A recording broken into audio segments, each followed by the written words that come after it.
Probably four of them.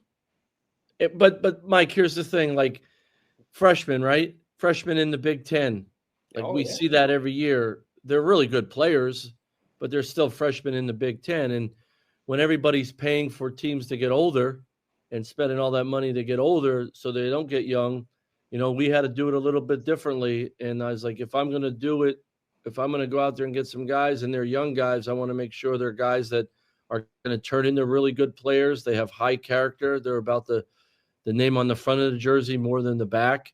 And so we went that route, getting high level, high character freshmen.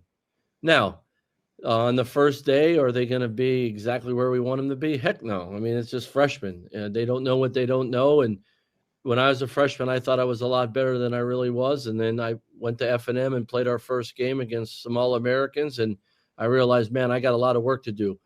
But that's the fun thing about it when you have high character kids, because you go through those battles together, you have some adversity together. That's how we're going to build this with the way we develop players. And the key is, make sure we retain the ones that want to really stay here. And that's the most important thing moving forward.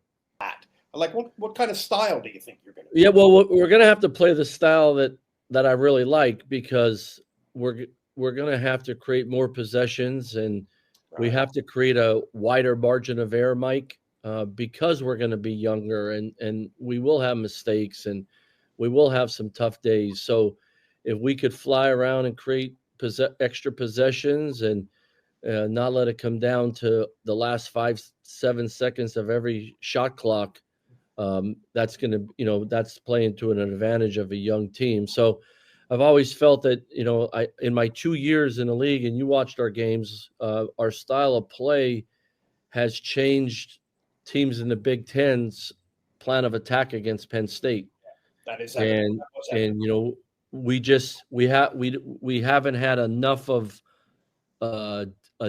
of talent, enough of depth of that talent to keep it going like I did at the last place I was at. But that's part of building this, and then building it in the landscape of college basketball here is even harder.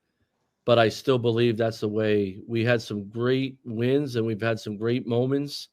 We just haven't been able to sustain that enough, for multiple reasons. Plus, it's the Big Ten, and the Big Ten right now is staying older and bigger and stronger, and we're going to have to be different. So there's nothing wrong with being different if you believe in it.